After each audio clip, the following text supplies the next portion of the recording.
Today we were supposed to talk about the contrast in styles among writers who came to prominence during the Jazz Age. But at the moment, Hemingway and Fitzgerald seem pretty irrelevant to me. I'd like to share something with you I think is appropriate. Patsy, would you do the honors? Okay. The Buck in the Snow by Edna St. Vincent Millay. How strange a thing is death, bringing to his knees, bringing to his antlers the buck in the snow. How strange a thing. Could I see a moment, please? Go on. How strange a thing, a mile away by now. Right, may I help? Miss Gill. Mrs. Gill, yes. I'm Detective Morse, San Diego PD. I just need to talk to you a couple minutes. Well, that when you're through here, I'd like to see my office, please. Have a seat, please. Ma'am, I'm doing some follow-up on the death of Kip Bauschmeyer. I understand you were one of his teachers. Yes. As a matter of fact, I would have had him this period for junior English. You ever been to his house? The night he died? What about before that? You ever visit Kip at home prior to his death? Yes, I have. Was your husband aware of this? Look, maybe you better tell me what this is about. Well, ma'am, there have been allegations made by several of Kip's classmates that you and Kip Bauschmeyer were lovers. A high school is a rumor mill, Detective. That was one of many stories making the rounds. But I can assure you, that's all it is, a rumor. Mrs. Gill, the people who are making these allegations are not saying they heard you were having sex with the boy. They're saying they went over to his house a couple of weekends in a row and watched you have sex with him. Look, I've been in trouble before, Mr. Turner. Got a few priors, but this time I swear they got the wrong guy. I got the picture. Can you tell me how the window of Dr. Frank's Mercedes came to be broken? I have no idea. I think I was just the first guy the cops saw when they got to the scene. Story of my life. Wrong place, the wrong time.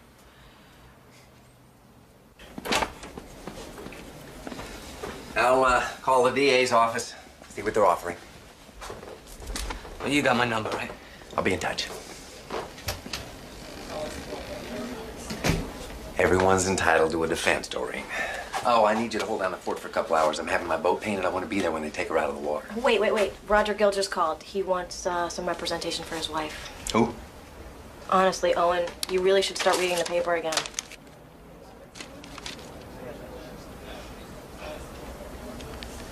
Get my ex-wife on the phone. Paulette and Kip had been lovers for some time, or so the story goes. Rumors started circulating, and eventually the boys, Garrett Evans, Paul Preston, and Stuart Cardale, confronted Kip about it. Kip told them the rumors were true, and when they didn't believe him, they decided to prove it to them by arranging for them to come over and watch him having sex with her. This kid sounds like some victim. Why'd he kill himself? Nobody seems to know. But the night of the funeral, the boys told their parents what they'd seen. The parents called the police. The school fired Mrs. Gill a month later. Our paper broke the story. You say that with some pride, Roberta. Well, it's a big story, Owen. I mean, you know. Attractive young teacher, secret trysts witnessed by the sons of prominent citizens, suicide.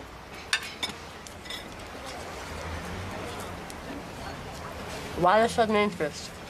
Oh, I don't know. I suppose I like a good scandal as much as the next guy. No, you don't. You're her lawyer, aren't you? Well, it's not 100% yet. I'm meeting her and her husband tonight. Well, when they're ready to do an interview, I want to be your first call. I'm not your ex-wife for nothing. Well, I hate to burst your bubble, but I have a feeling this one's going to get settled quick. Are you sure about that? We hear some pretty important people have an interest in seeing this go all the way. Like who? You know, Kip is from Briarcliff. The people out there have a lot of political pull. I'm sure the district attorney's office will put up a big show of outrage, but at the end of the day, this is a rape case where the victim can't testify and the accused is a 28-year-old female. They have bigger fish to fry. Of course, the press thinks she did it. Well, I suppose we do. I mean, the boys all passed polygraphs, you know? Besides, why would anyone make up a story like that? I've had the car a long time, but she's got real low mileage.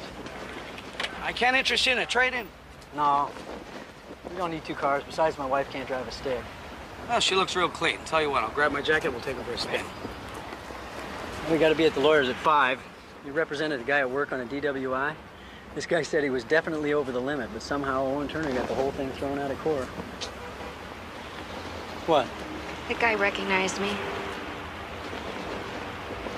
You want to blow him off? We'll take the car down somewhere else and sell it. No, what I really want is for you not to sell the car.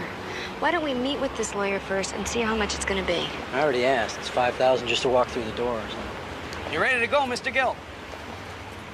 Paulette, the car doesn't mean anything to me. I know that's not true. I'll be right back.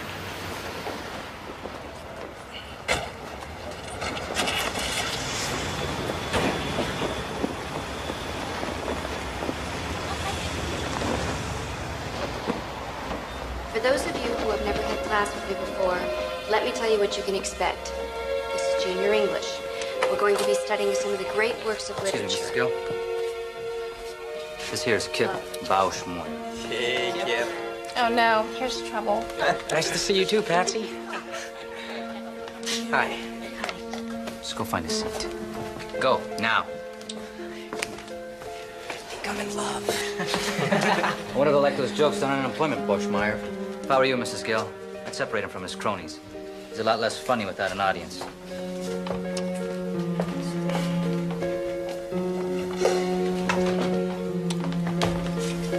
Where are you going? You want me to move, right? I was just explaining my philosophy of teaching, Kip, and part of it is that every kid that walks through that door starts off with an A. That means that at this moment, you're one of my best students.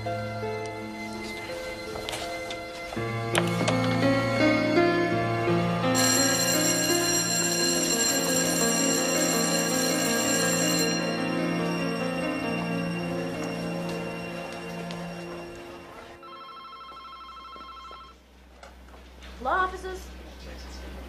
I'm sorry, Mr. Turner's with a client at the moment. Mrs. Gill, on Friday you will be charged with 2 counts of sexual assault. Am I gonna have to spend time in jail? You will be out in an hour, tops.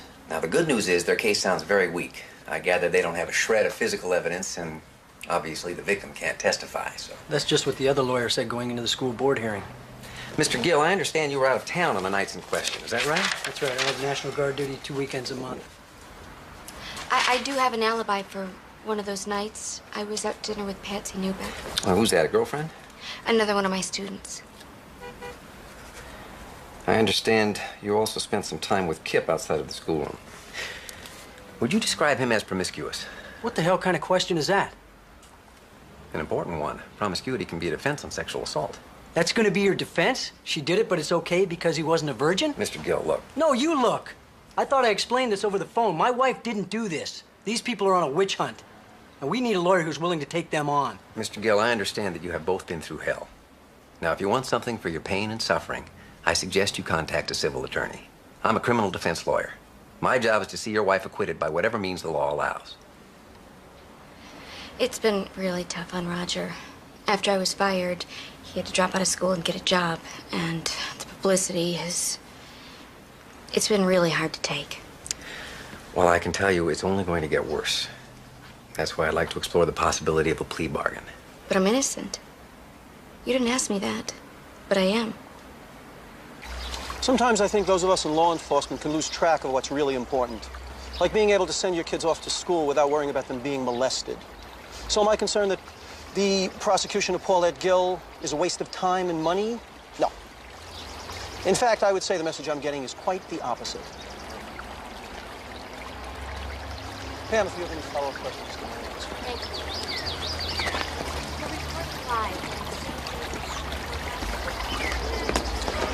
you. Owen, do you know Earl Cleaver? He heads our sex crimes division.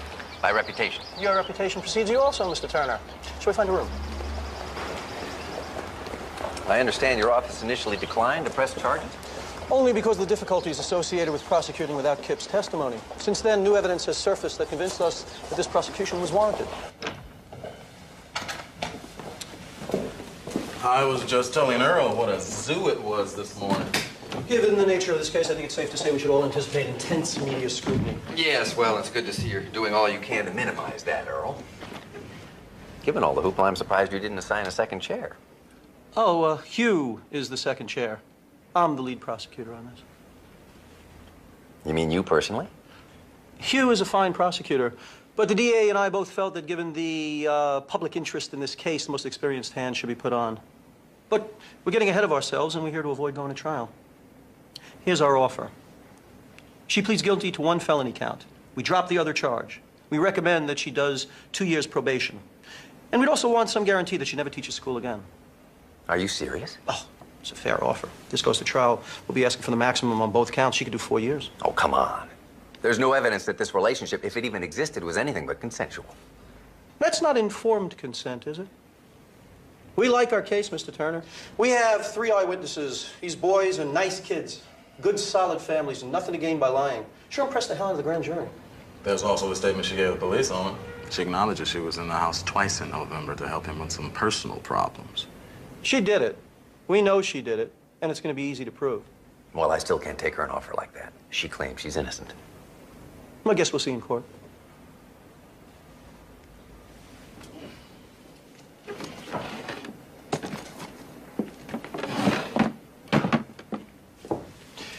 Is he any good? He was outstanding. Hasn't had a lot of trial work, though, lately. Burnt out?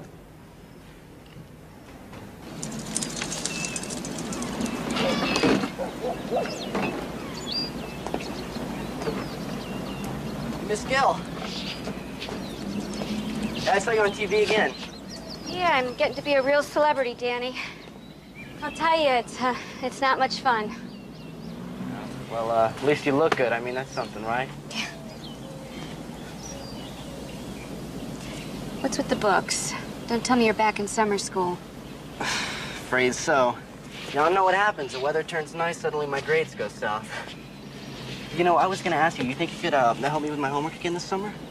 Oh, gee, Danny, I don't think that's such a hot idea. Danny! Oh, hell. Get in the house. All I was doing was now. talking to Get in the her. house. Don't talk back to me. I will deal with you later. I told you to leave him alone. He talked to me first. I don't care if he did talk to you. Nothing said you got to answer. This is my What the hell's child. going on? It's okay, Roger. Your wife was talking to my boy. I told her last time I would call the police, and I will. Well, maybe what your boy needs is a Roger, leash. that's not necessary. Look, you're on my property, lady. Now get the hell off before I call the cops. You know something? I cannot wait until they lock you up. People like you do not belong in decent company. Roger. You, get in the house. I wish you wouldn't get into it with her, Roger. You know what she's like. Anyway, I'm glad you're home. I'm dying to call Owen.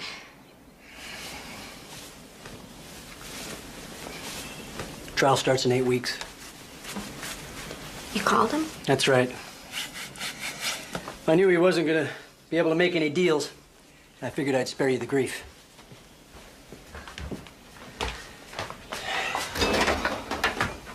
I don't want to be spared, all right? Roger, I'm the one who's going on trial. You sure seem relaxed about it. What is that supposed to mean? Well, you're talking to Danny again. Despite what his mother told you, despite what I told you, you're talking to him again. Well, he initiated it. The law says he can't initiate anything, Paulette. The law says that you're the adult. Whatever happens is your fault. I'm not going to stop being a human being because of what somebody might think. All right, have it your way, Paulette. Just remember those people whose opinions you're so blithely dismissing?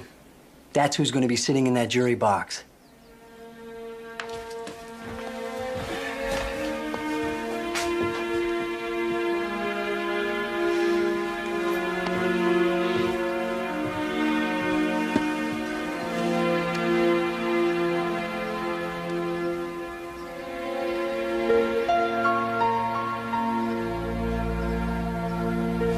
I hope your coach isn't going to give you grief about missing football practice. He doesn't have much choice. If I don't get my grades up, I won't be on the team.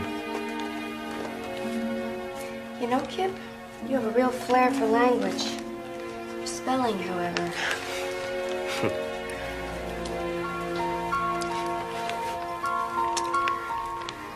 I'm usually getting off of practice about this time. Noticed you're always still here. A lot of kids need extra help this term. Your husband doesn't mind? I mean, if I were married to a woman who looked like you, I'd want you home. Not hanging out with a bunch of jerky teenagers. Roger's in grad school. He spends most of his nights at the library. You know, Kip, I encourage you guys to say whatever's on your mind. But I think some things should be off limits. I'm sorry, Mrs. Gill. I meant it as a compliment, really. I'm still your teacher, and I'm a married woman.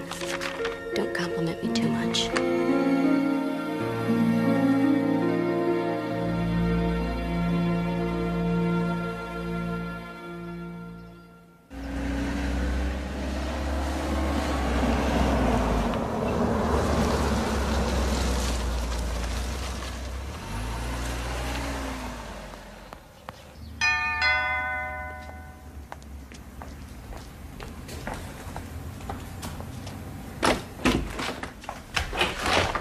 Hi, Miss Newbeck, Patsy Newbeck. Yeah? My name is Fred Cobb. I'm an investigator working for Paulette Gill. I was wondering if I might ask you a few questions.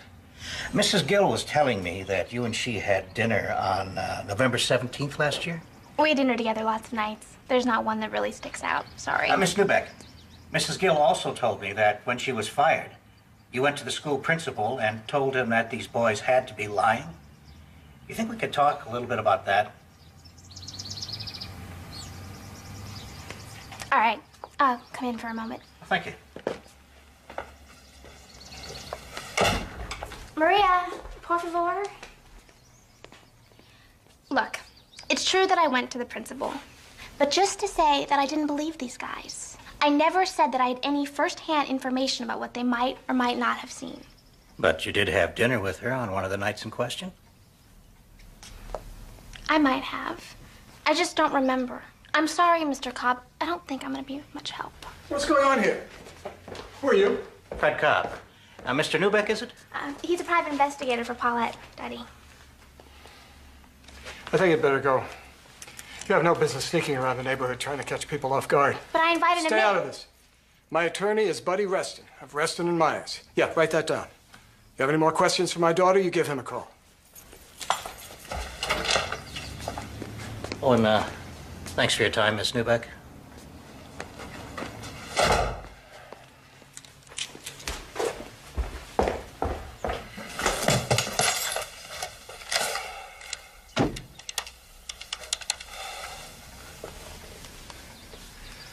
Let me have Evie Bashmore, please. Evie, Don Newbeck. Listen, I think it might be a good idea if we got everybody together.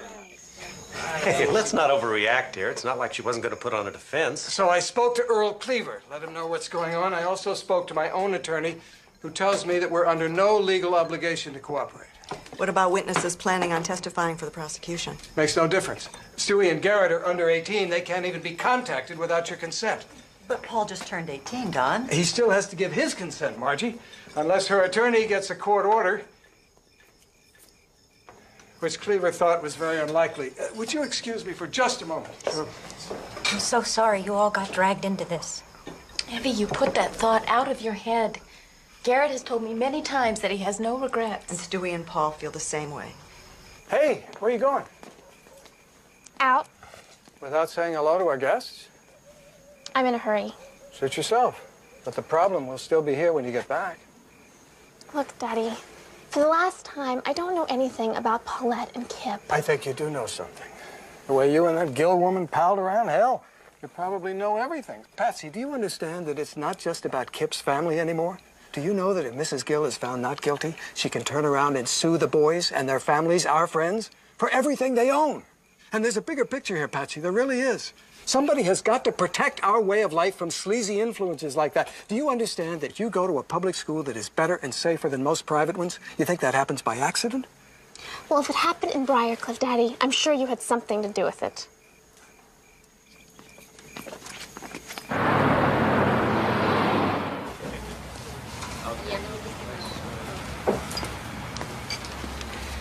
Owen? Hey, Fredo. How'd it go this week? Same as last. Must have talked to about 24 kids, some of the teachers, too. Nobody knows anything. Did you get through the DA's file yet? Almost. And I'll tell you, they're not having the same trouble we are. I've defended murderers who didn't have this many people saying bad things about them. Mrs. Gill frequently wore tight-fitting sweaters to school where you could see her nipples. Mrs. Gill had parties for students in her home where she served margaritas. Mrs. Gill gave Kip VD. Roger Gill told me this thing was shaping up as a real witch hunt. So what now? Once you get past all the hearsay and innuendo, Cleaver's whole case really comes down to the testimony of these boys. I think our defense has to be that they are just flat out lying. Well, what's their motive? Well, their friend had just killed himself. Somebody had to take the heat, right? Yeah, these boys are real Eagle Scouts, though. And even if they were looking for a scapegoat, it's hard to believe they'd commit perjury to do it. Kip died on Thursday. His funeral was on Monday. That gave him 3 days to cook this thing up. From now on, I want you to see what you can find out about where they were that weekend. Yeah, I'll do my best. I haven't seen you this worked up in quite a while, Owen. You know, I don't mind a fair fight, but these rich folks are ganging up on our client, Fred. That irritates me. They may be ganging up on her, but that doesn't make her innocent. You have doubts about that? She seems like a real nice lady. On the other hand, it's been my experience that there's usually at least a little fire at the center of this much smoke. I don't want you to be concerned about this lack of cooperation. It's not unusual. And Cobb will keep talking to kids right through the trial. Well, what about Patsy? She wasn't too helpful. But calling her presented certain problems anyway. Like what? She's not a perfect alibi. You could have had dinner with Patsy and then gone over to Kip's. And I think we want to soft pedal your extracurricular relationship with these kids as much as possible. Now, a number of people have commented on Kip's flirtatiousness with you. I'd like to know a little more about that. It was strictly a teasing kind of thing. For example, there was one day last term. We hadn't really spent much time together, so you can imagine my surprise when he blurts out, I would kill the guy who would make love to you. "What is that supposed to mean?" That's my new pickup line, Mrs. Gill. What do you think? I think a girl your age would probably prefer a less direct approach. Guess I'll have to keep practicing. Yeah.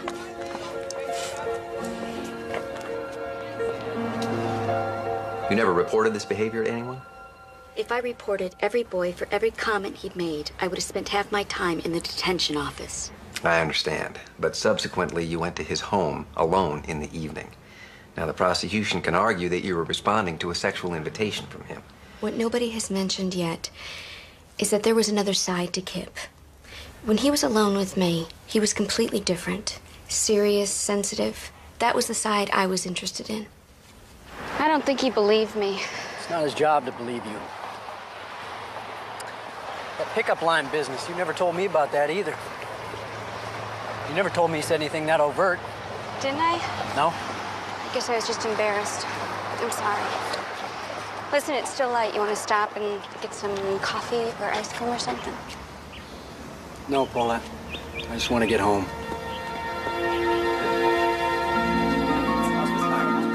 This is Jake McGee here at the San Diego County Courthouse, where the crowd is building on this the first day of Paulette Gill's sex trial. The doors of the courthouse will soon be opening. This is Mary Kay Andrade reporting live from the San Diego County Courthouse. This is Joe Friedman. Okay, here's a sound check. This is the first day of the sensational Paulette Gill sexual assault trial.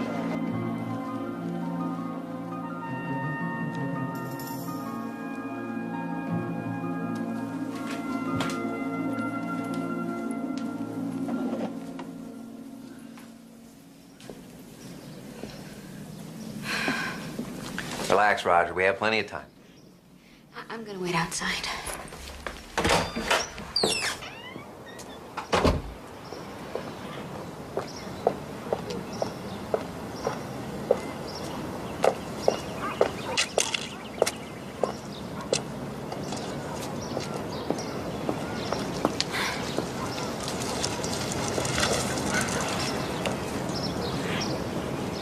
So today's big day, huh? Yeah, we'll be leaving for court soon. Good luck. Thank you.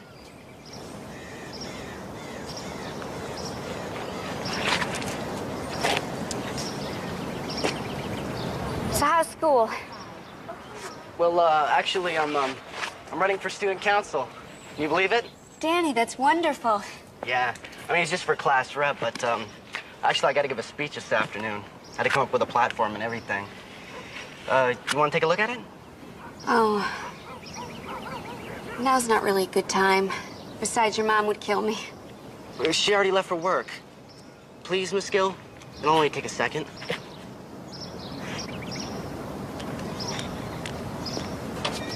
It's great. That may be too long, though. Oh, I like this.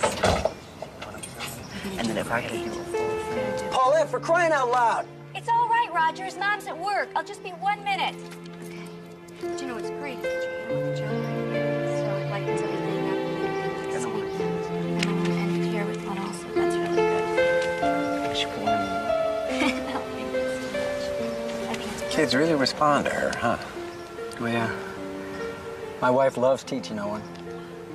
She's got a real gift for it.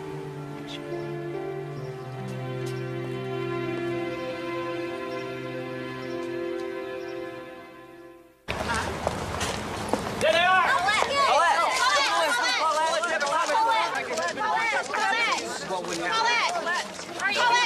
Raise your right hand. You swear the testimony you're about to give is the truth, the whole truth, and nothing but the truth, so help you God? I do. Would you state your name for the record? My name is Evie Bauschmoyer. I live on Bridle Ridge Road with my husband Wayne and my daughter Tracy. My son Kip also lived there with us. Mrs. Bauschmoyer, I know this is painful, but would you describe how you first learned that Kip had killed himself? I'd picked my daughter Tracy up from school. I had just finished grocery shopping.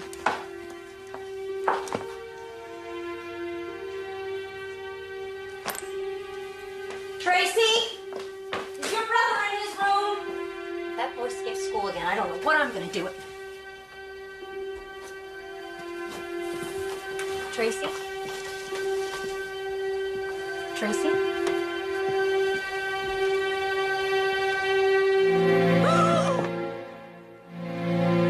Mommy, what's happened to Kip?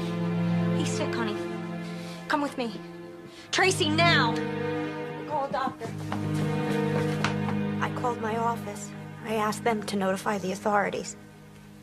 I needed to deal with my daughter right then. And then I phoned my husband. Shortly after this, people began to arrive? Yes. By then, it had been on the news. Did you see the defendant, Paulette Gill, at your house that night? Yes, I did. And at Kip's funeral the following Monday, did you see her there too? Not at the funeral, no. But afterwards, there was an open house. I'm Paulette Gill, Mrs. Bauschmoyer.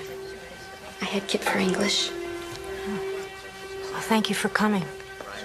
I know Kip wasn't very popular with his teachers. Well, maybe that's because they didn't really know him. I can tell you he was very special to me. She told you he was very special to her? That's what she said. No further questions.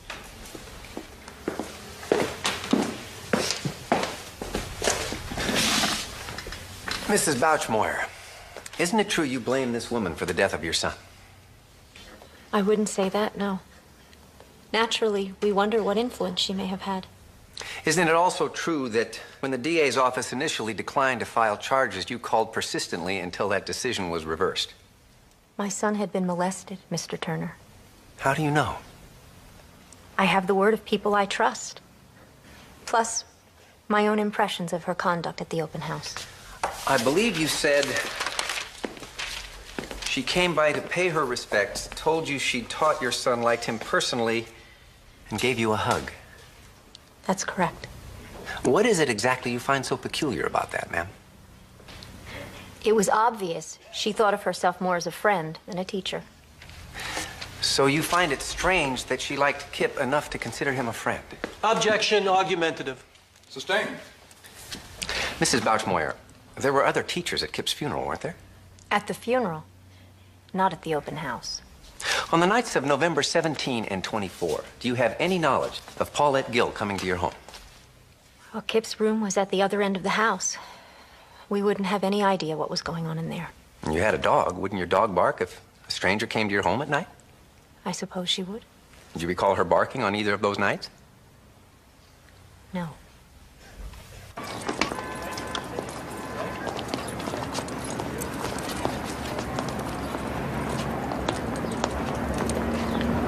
You think they'd at least send someone out to let us know what's going on, you know? I don't know how you guys can all be so casual about this. Paul, come on, all right? We're all in the same boat. Yeah. You know, it's starting to sound like you're sorry you're even here. I'm not saying that. Just real stressed out by all this, you know? Okay. Look, let's just not forget why we're here, all right? Yeah, we're here for him, man. That's right. We're here for Kip.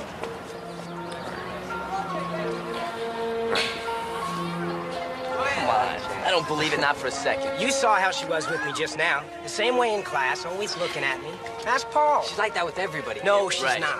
Look, I knew she was interested in me from the beginning.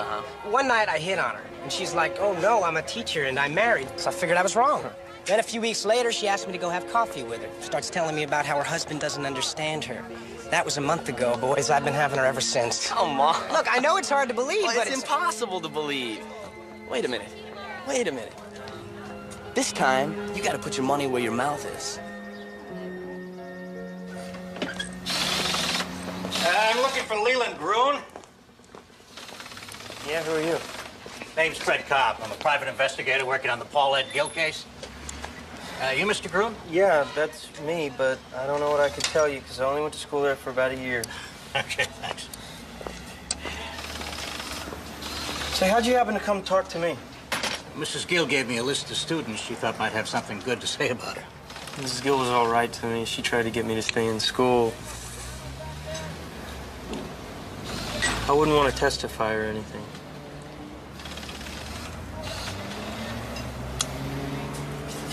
Come on.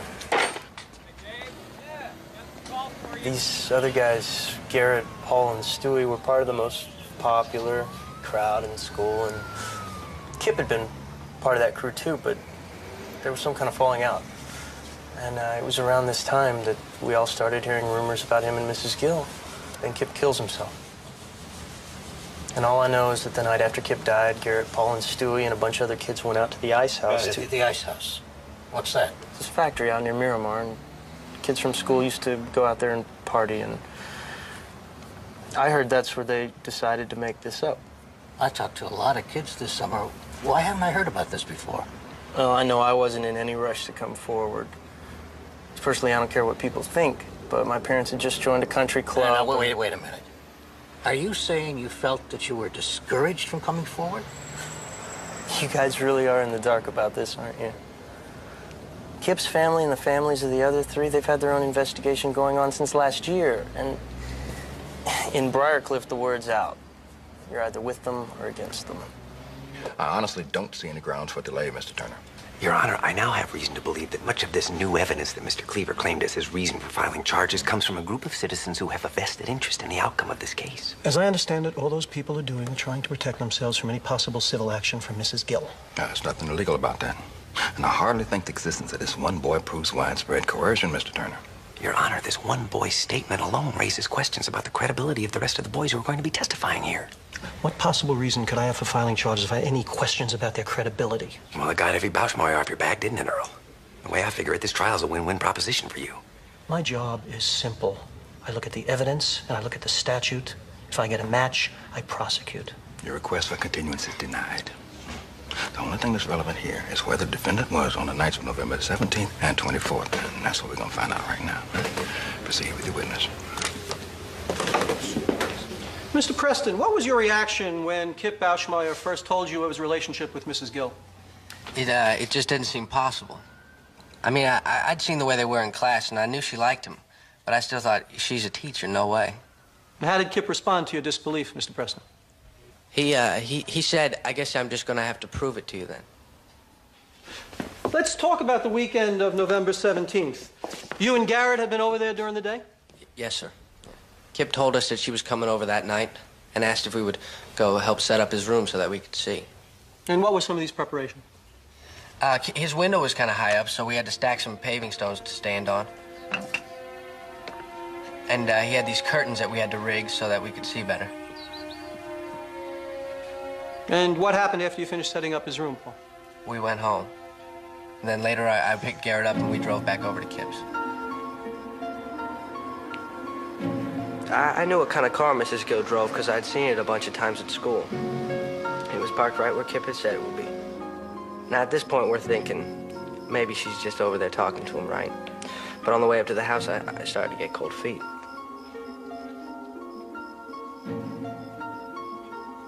I said I didn't want to go, so Garrett went first.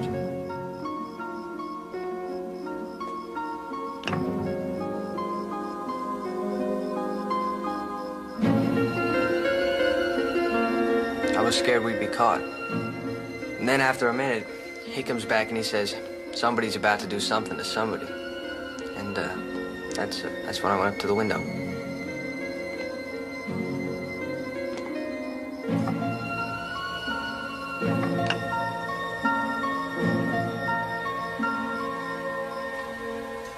When you first looked through the window, what did you observe, Paul? Exactly. I saw my best friend, Kip Bauschmoyer, and my teacher, Mrs. Gill, having sex.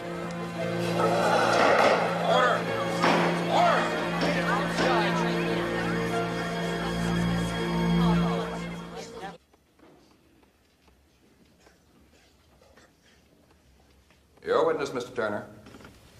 Mr. Preston,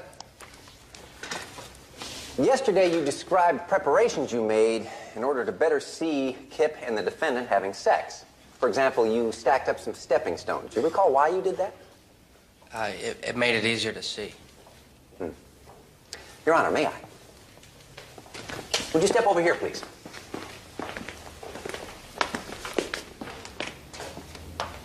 Right here.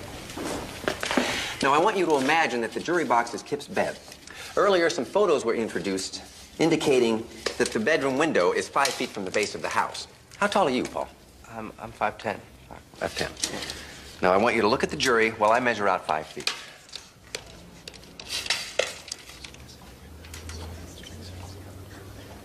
Yeah, Garrett's shorter, I think. Actually, he's an inch taller, but okay.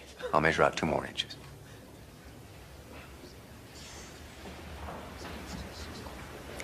I'd like the record to reflect that I measured out 5 feet 2 inches, and yet Mr. Preston can still see the jury easily over the top. Can't you? Yes, sir. Thank you. You can sit back down.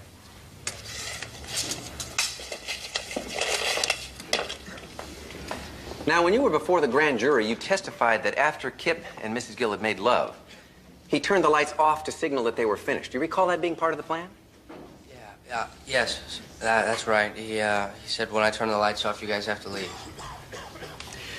So what you're saying is they made love with the lights on, and then when they were ready to go, he turned the lights off and they got dressed in the dark.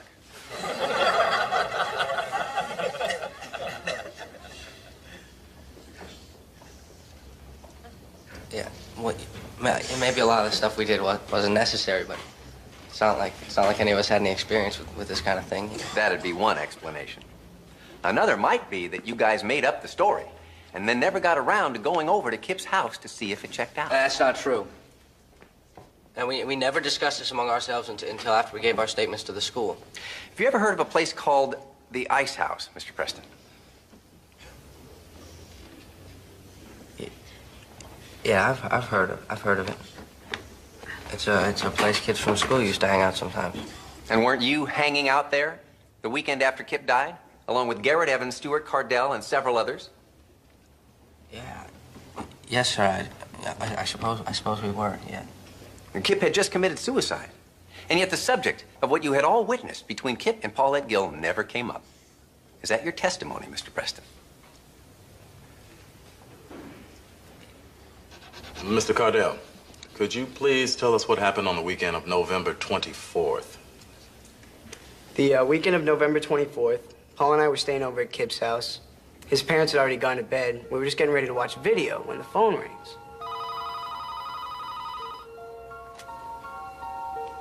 And what time was this? About 11:30. So Kip's on the phone for a couple minutes. When he gets off, he's got this great big grin on his face. And he says to Paul, it's on again for tonight. At that point, they told me that Mrs. Gill and Kip had sex the weekend before. And what did you think of all this, Mr. Cardell? I believed it. I had her as a teacher. You could say I'd seen her in action. Order. Let's leave the humor to the lawyers, Mr. Cardell. Please proceed. So anyway, Paul and I go outside to wait. About 10 minutes later, she shows up. I watch for 45 minutes, maybe.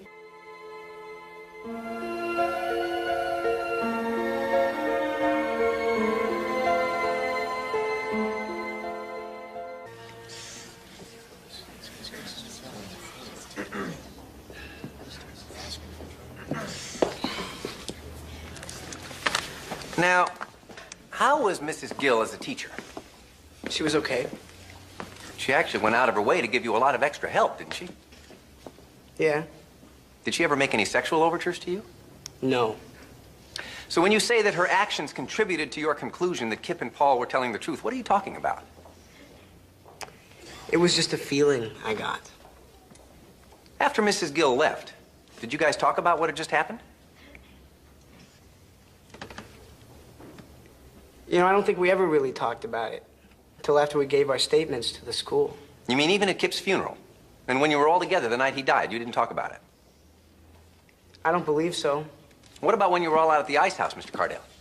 No. But you were out at the ice house together, weren't you? He's killing us with this ice house business. Yeah, we were there. No further questions. Let's hold Garrett back for now. I want to interview him again. I want you to call Don Newbeck, tell him it's time to fish or cut bait. Got it. Any redirect, Mr. Cleaver? Sorry, Your Honor. In view of the hour, Your Honor, the state requests a recess until tomorrow.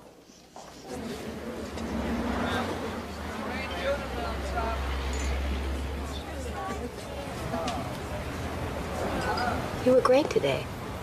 Now, that's not just my opinion. The whole press corps is talking about how you're kicking their butts. Well, it's early yet, but thanks, Bob. So why the long face? I guess I'm still bugged by the way Cleaver stood by while the town held its inquisition. Oh, don't be such a Boy Scout. The people in Briarcliff want justice, and if they're in a position to pull some strings, I say more power to them. That's just how the system operates. Yeah, well, may I remind you, you and I are part of this system. Yeah, and I've seen you work that system plenty to put some really awful people back on the street. Yeah. Who always says winning is all that matters? The first day I went to pick them up for court, the boy across the street came over to ask Paulette's help for a project at school. I mean, here she was about to enter the arena, yet she was willing to take the time to help some kid with his homework. That's when I knew. This woman cares too much about teaching to get involved in anything like this. I think you're being a little naive about her. I mean, even nice people can rationalize almost anything in the name of passion. Look at us.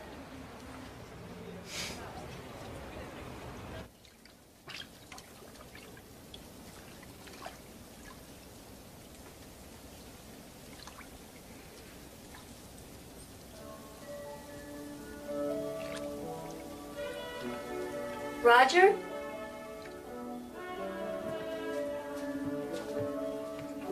Roger?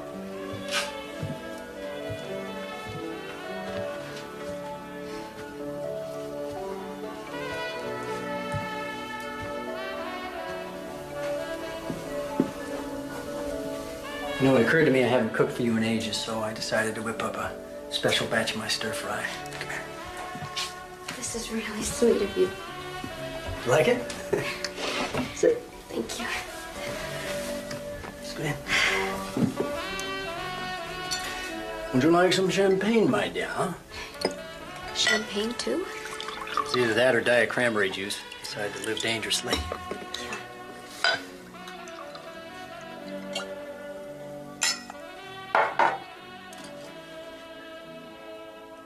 I really appreciate the thought. But I don't think I could get down a bite of food. Well, maybe what you need is to work up a little appetite. Huh? Come here. You look beautiful. Oh, stepping on your feet, am I?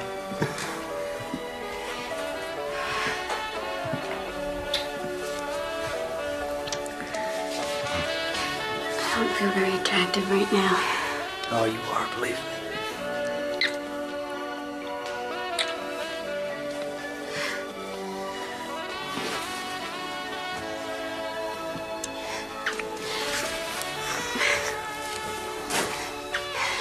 It's okay. I'm really not up for this right now. Roger, please. Please be patient with me.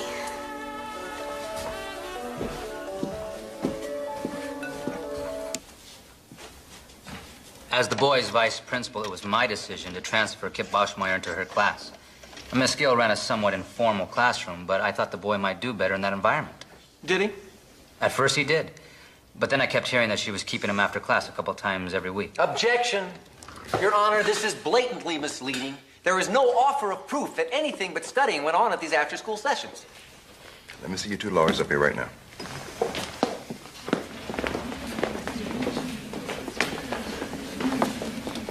Mr. Cleaver, what is your theory of admissibility on this? Given her informal manner and her willingness to meet with him one-on-one, Kip no doubt saw these after-school sessions as an open invitation. To do what? Study? I'm going to sustain the objection. As long as we're here, Your Honor, it's my understanding that the testimony of the next three witnesses goes exclusively to the issue of whether or not Mrs. Gill's attire in school was too provocative. Again, Judge, it's our contention that her relationship with Kip was just part of a whole range of unacceptable conduct. Perhaps. But I'm not going to allow her to be convicted of sexual assault based on what she wore to work. Now, do you have any other questions for this witness? No. Step back.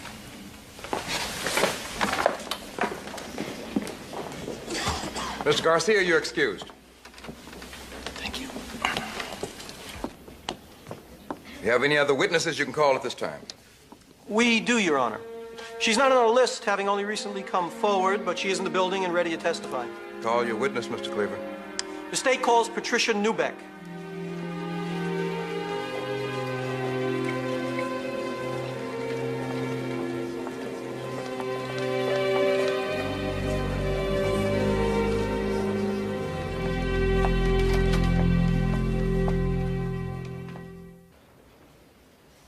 Please proceed.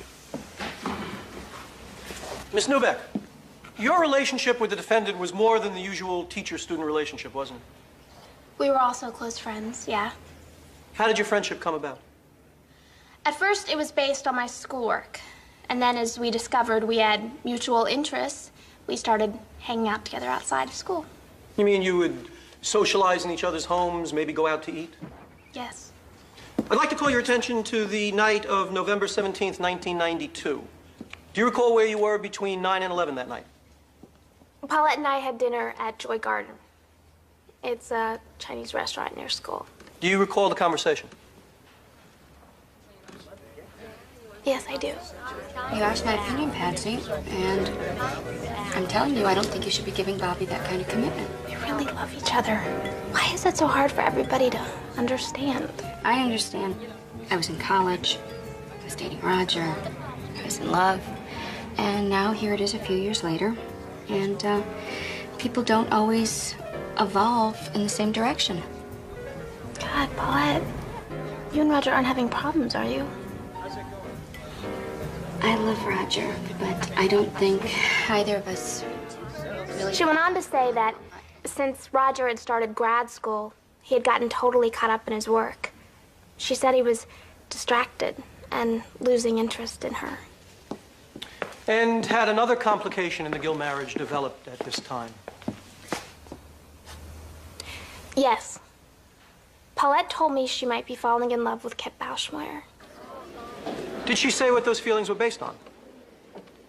Kip was crazy about her. He was always interested in everything she had to say. Was it your impression that those feelings had been acted upon? That's how the subject came up. Paulette had a date with Kip that night, and she wanted me to cover for her. If my teacher looked like that, I probably would have killed myself, too. You know what she said when they caught her? No, what's that? Just cramming for an exam. What are you, crazy? Just two more questions. Would you say you were also close friends with Garrett Evans, Stuart Cardell, or Paul Preston? No, I'm not friends with their group at all. Have you ever been to the Ice House? I don't even know where that is. Thank you. No further questions. Miss Newbeck, you knew Kip Bauschmeyer pretty well, didn't you? Our families were close, yes. Initially, you were one of Mrs. Gill's strongest supporters. You told the school principal, your parents, anyone who would listen, that you thought Paulette Gill was not guilty of these charges. That's true. What prompted you to change your story?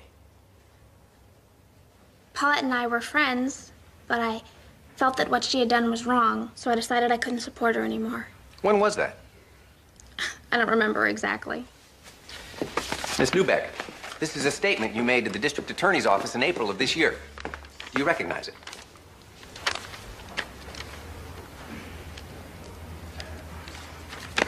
Yes. And you told the district attorney's office you had no relevant information, didn't you? Yes. And when my investigator, Mr. Cobb, spoke to you last July and asked you about having dinner with Mrs. Gill, what did you say? I told him I couldn't remember. Miss Newbeck, let me direct your attention again to your April statement. What did you tell the DA was your reason for accepting the interview? Shall I read it to you, Miss Newbeck? I said the only reason I was there was because my father had been bugging me. And the reason he was bugging you was that he didn't believe you when you told him that you thought Paulette Gill was innocent of these charges. And as it turned out, your father's instinct that you're a liar proved to be correct, didn't it? What's important is that I'm telling the truth now.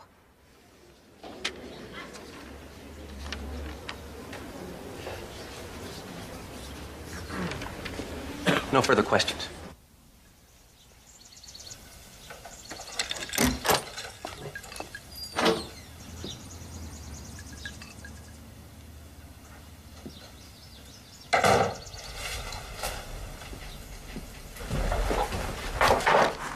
The guy you pushed was a lawyer. Owen got him to not press charges. Oh, that's a load off my mind. Owen also thinks it might be a good idea if you stayed away from the courthouse for a while. Owen thinks, huh? What do you think? That depends on whether you think you can control your temper, Roger. There was no loss of control, Paulette. I saw a chance to defend your honor for the first time since this whole business began. And I took it.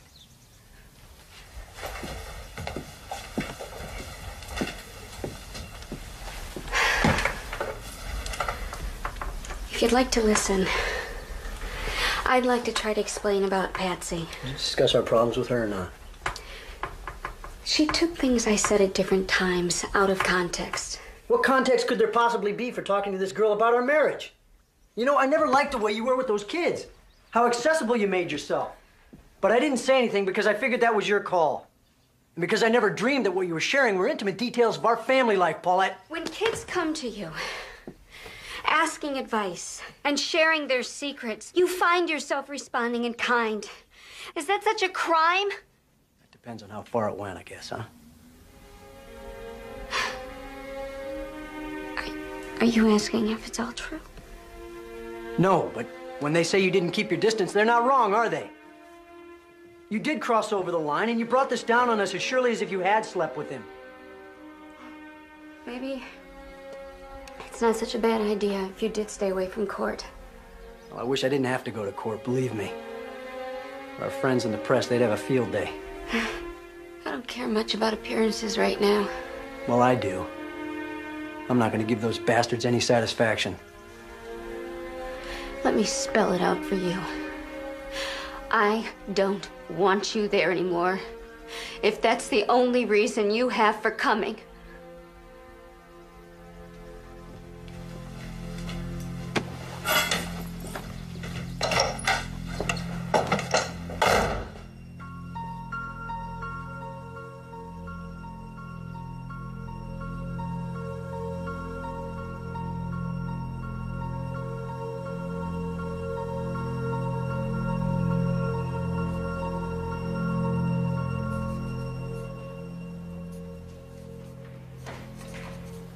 How long did you watch the defendant and Kip having sexual intercourse, Mr. Evans?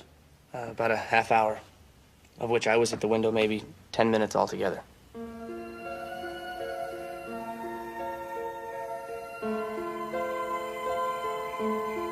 Now, why is it that you decided not to tell anybody about what you'd seen prior to Kip's death?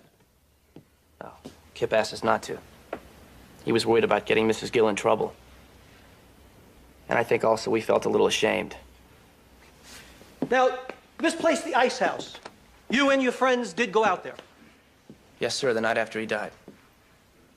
Did you and Stuart Cardell and Paul Preston conspire to make up this story at the Ice House, Mr. Evans?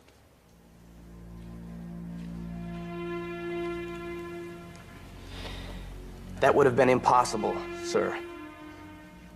We went to the Ice House on Friday. By then, I'd already told my mother and some other police officers what I knew. No further questions. All Garrett's testimony really proves is that he was the first one to tell the story. We can argue that he was the ringleader, but it hurt us. And as for Patsy Newbeck, Can't we call Leland Gruen? unfortunately, his story about the ice house isn't a first-hand account and wouldn't be admissible. Cobb can't find anyone who will admit that they were actually there. Paulette, this whole thing is going to come down to your testimony. So I want you to really focus on that. When you get up there tomorrow, I want you to tell your story simply and straightforwardly. Do that, and I think the jury will believe you. Will they? You didn't. Maybe I've just defended too many guilty people. But I have to believe that when that jury really looks at you, they'll see what I saw when I finally opened my eyes. An innocent woman falsely accused.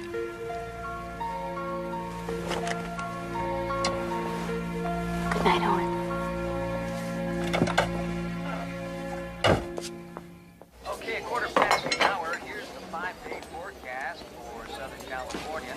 Mostly clear through this period, except for areas of night influence of clouds and fog near the coast. That's what we need again.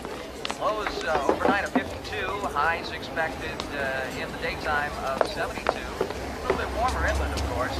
And looking ahead now for the next 5 days, we expect temperatures to remain in the mid-70s with some rain likely early next week.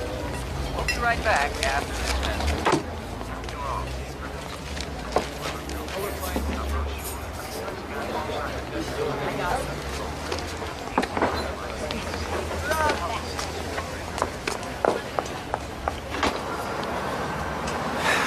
Mr. Gill, we haven't met. I'm Roberta Rosen with the San Diego Ledger. You media people seem pretty chummy with Mrs. Boschmoyer. Ever ask her what she's doing here? Witnesses aren't allowed in the courtroom, but she comes to the courthouse every day. Ever ask yourself what it means? I think it helps her cope with the loss of her son. I came out here to give you equal time. Yeah, well, our lawyer advised us not to speak with the press. Then you can't complain about the kind of press you're getting, can you? And that's it, huh? You think saying that absolves you of responsibility? You think there's some questions we ought to be asking? How about asking what I'm doing here? Why would I possibly stick by Paulette if there was any truth to these charges? Well, you haven't been sticking by her lately, have you? Your attorney told us you came down with the flu. You seem pretty healthy to me. You know, maybe I haven't handled myself as well as I could have. But I'm not a public figure. I'm just a guy that sells computers. And my wife is a woman whose only plan in life was to get married and raise a family and teach school. Before you make any judgments about us, why don't you ask yourself what your life would look like if it was put under a microscope?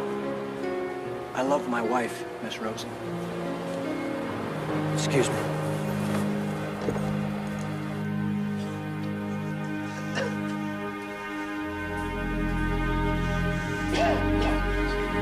Mr. Turner, are you ready to proceed? The defense calls Paulette Gill.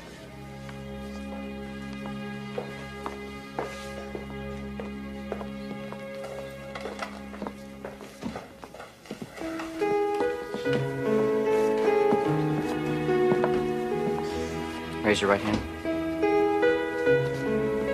Do you swear the testimony you're about to give is the truth, the whole truth, and nothing but the truth, so help you God? I do.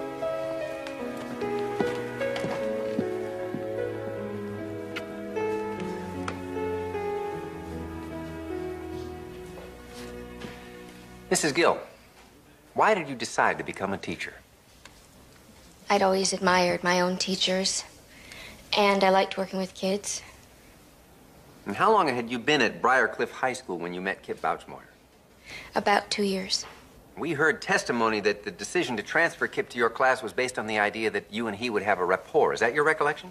Not really. I think it had more to do with the fact that I was the most junior member of the department, and Kip had a reputation of being a troublemaker. Was that reputation well-deserved? Make thick my blood, stop up the access and passage to remorse. That I think he was misunderstood.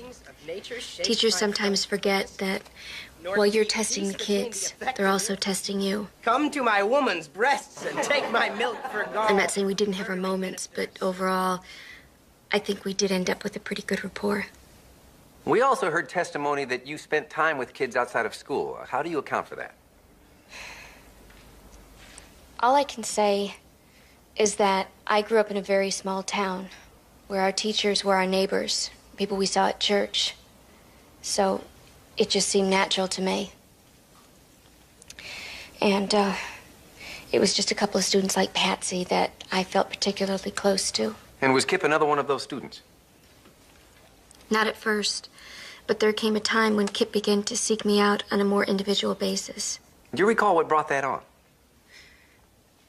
It was around the time when he was kicked off the football team. It's not fair. They said all I needed to do was get a passing average, not pass every class. Hey, did you hear? Kip's off the team. Yeah, of course I heard. I'm co-captain, aren't I? That's a tough break, man. Just hate letting you guys down while the team's on such a roll. Yeah, well, I wouldn't lose too much sleep over it, Kip. I'm not saying we couldn't use you on the team, man. Just don't act like you're indispensable or something. Why are you always hassling me, man? Because someone's got to let a little air out. Otherwise, you'd float away under that big head of yours.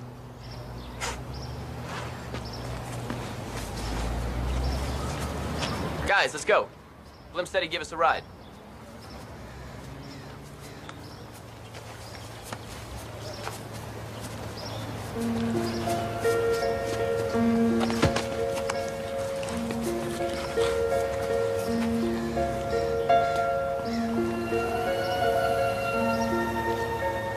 Missed you in class today, Kip. Hey, Miss Gill.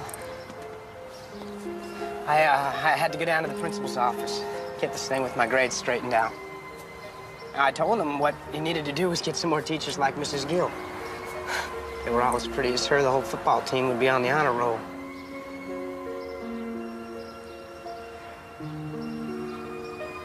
What are you doing right now? And when we were all little, I was the one who could run the fastest or climb the bigger tree. Garrett was just a little squirt, but I always included him. Now it's the other way around. The guy gives me nothing but grief. Well, maybe being co-captain has just gone to his head. No, he's just got it in for me. Stewie and Paul, they go whichever way the wind blows. In my opinion, being kicked off the football team isn't the worst thing that could have happened. You have more going for you than you realize, Kip. Yeah? Like what? Like the side of you I see right now. Your serious side. I like it, and I'd like to see more of it. You know, I never thought I could talk to a teacher like this. After that, he started calling me at home. I hadn't given him my number, but other kids had it, and it was listed. Now, at one point, you did have occasion to go to his home. Would you please tell the jury what prompted that? About a month after we had coffee, Kip called me one evening, very upset. Hello? Mrs. Gill, I need to see you. Kip, what's the matter? Please.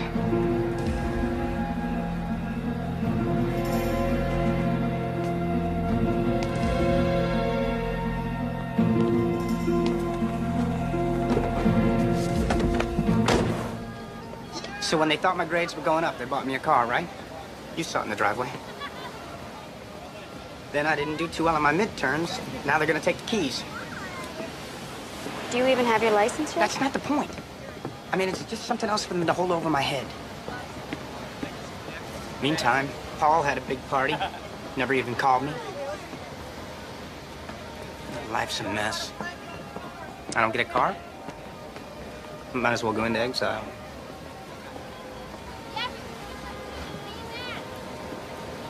I'm adopted. Did I ever tell you that?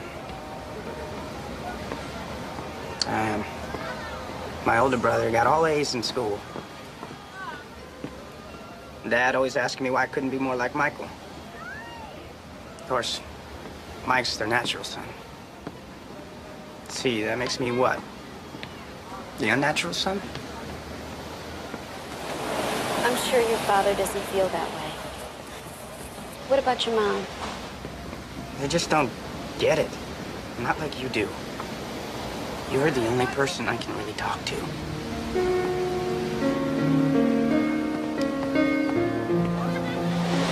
All I can tell you, Kip, is that it gets better. Eventually, you'll be out on your own, and the cars, and your parents. And what your friends think will seem pretty unimportant. Just don't know if I can wait till then. Let's talk about January. You began to hear rumors that you and Kip were lovers. What did you make of that? When you're around kids that age, you hear a lot of wild stories.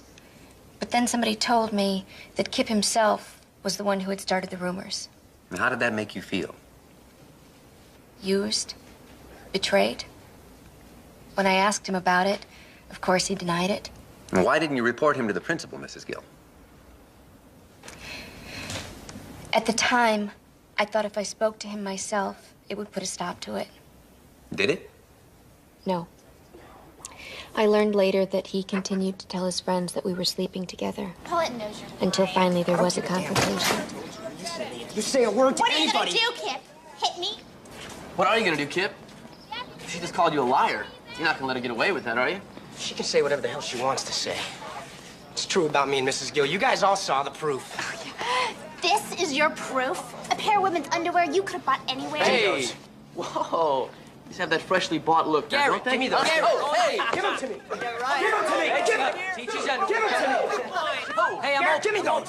Give them to me. Stewie, give me them. We always knew you were full of crap anyway.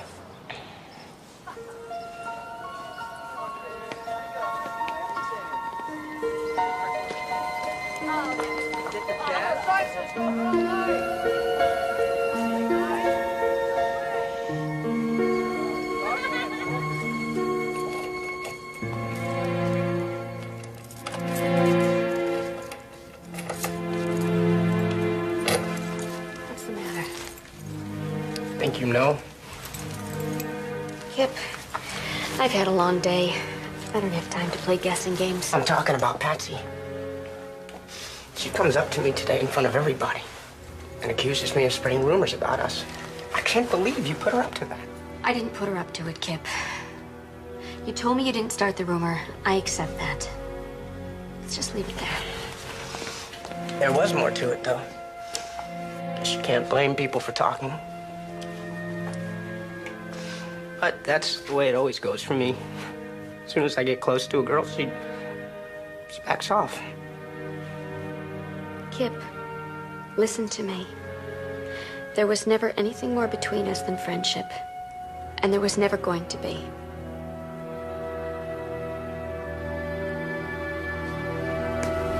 That's great, Miss Gill. Are you saying that I'm not even a little bit special to you?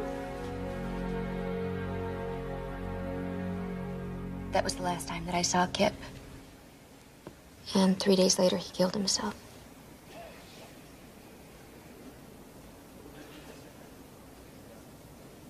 Thank you. No further questions, Your Honor.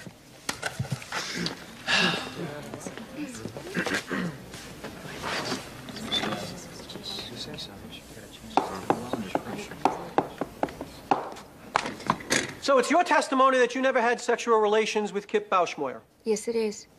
But you do admit to visiting him in his home after hours on 2 occasions. Yes. Oh, it's an interesting coincidence, wouldn't you say?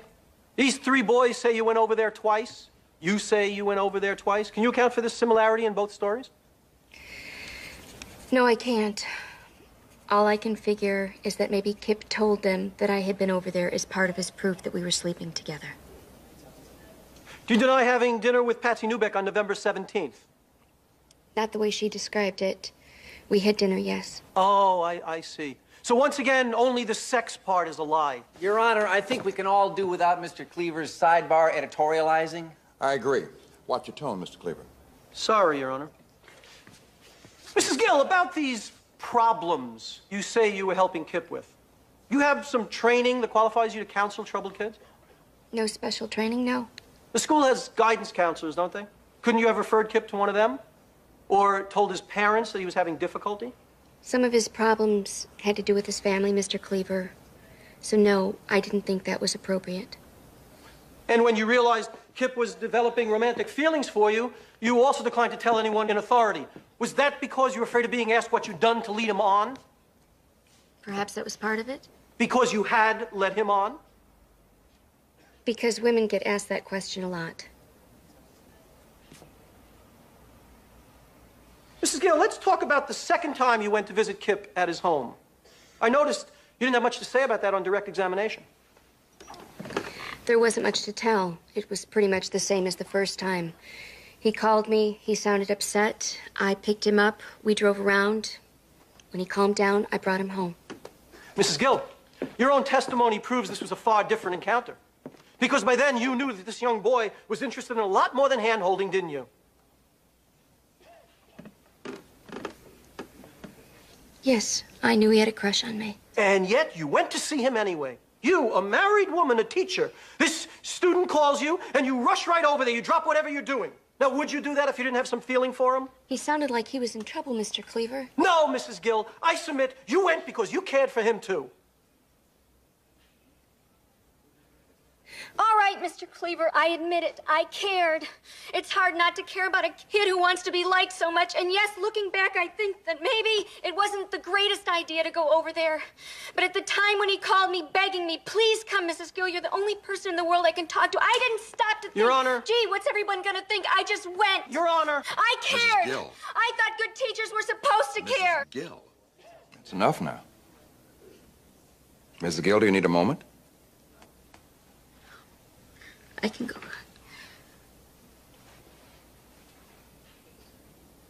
Mr. Cleaver. At this time, I have no further questions.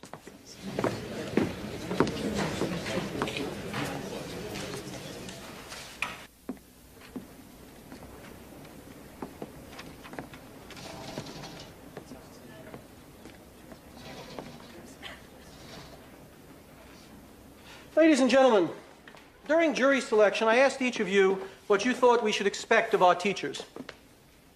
Each of you indicated that you expected teachers not only to teach, but also to be role models, to provide examples. Measuring from that standard, it's clear that Paulette Gill failed in her responsibility to the students in her care. She claims she drew the line at intimacy. But 3 young men from this town say otherwise. The defense has not produced a single witness who can explain what would motivate 3 boys of outstanding reputation to come in here and lie to you. On the other hand, many witnesses can testify to the fact that time after time, this defendant crossed over the line to what many people would consider unacceptable conduct. She herself admits she met with Kip repeatedly outside of school. Is it possible that this attractive, sexually sophisticated woman did not comprehend the effect this would have on an inexperienced young boy? Let us send a message that in this town, traditional standards of decency are still the measure of behavior, and that those who don't adhere to those standards will be punished. If you apply common sense as well as the law, I am confident that you will conclude that Paulette Gill is guilty of sexual assault. Thank you.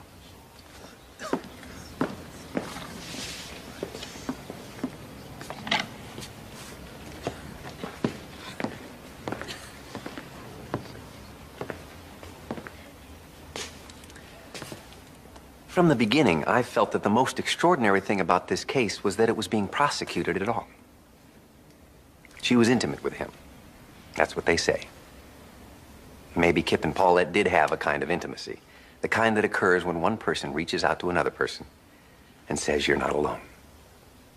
And the state has suggested that this case represents a sign of the times. I agree.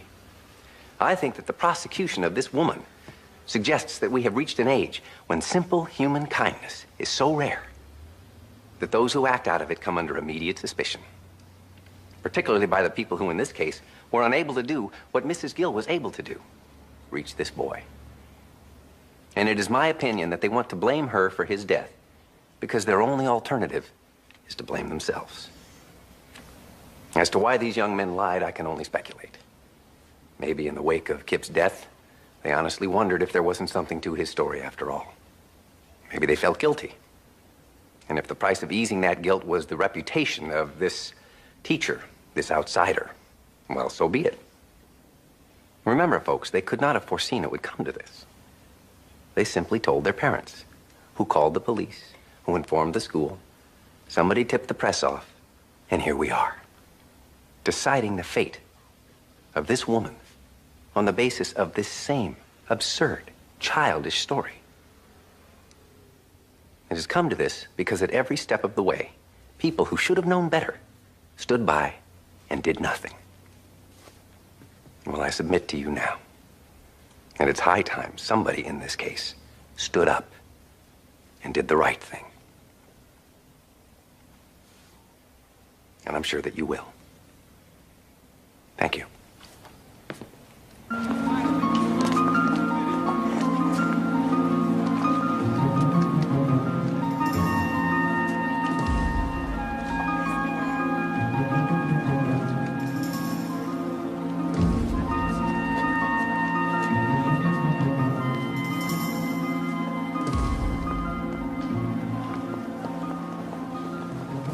Relax.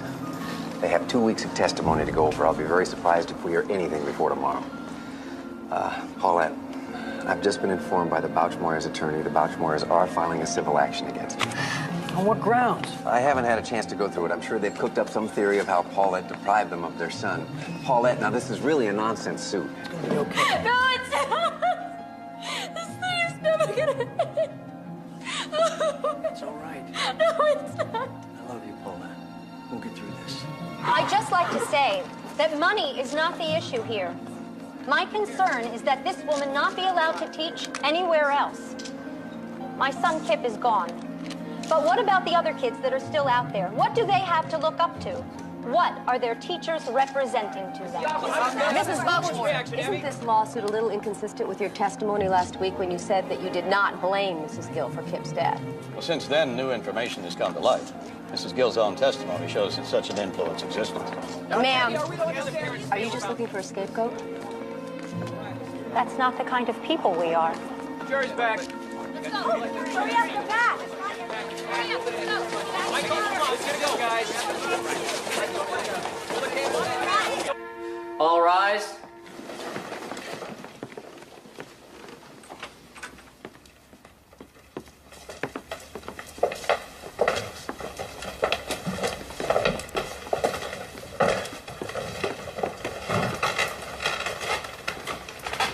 Be seated.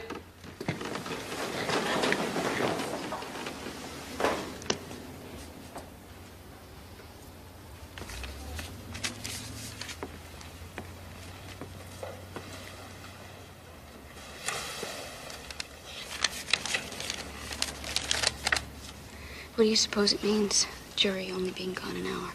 It means they had their minds made up before they went out.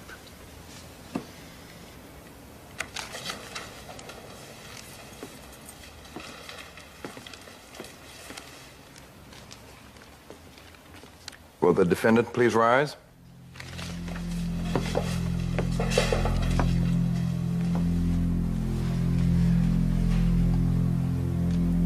Madam Foreman, have you reached a verdict? We have, Your Honor. In the matter of the state of California versus Paulette Gill, we, the jury, find the defendant Paulette Gill not guilty.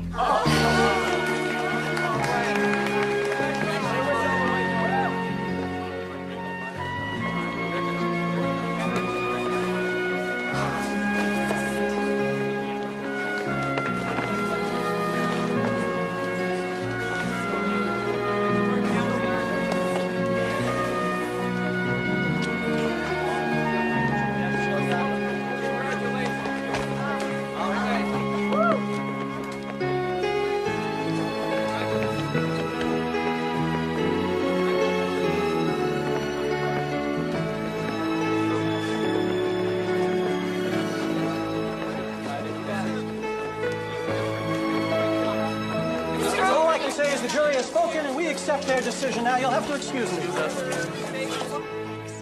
Okay. Oh, Paulette, you decide you want to get your teaching credentials back, let me know. Oh, I'll never teach again. Well, why don't we get the credentials back, and then you can think it over.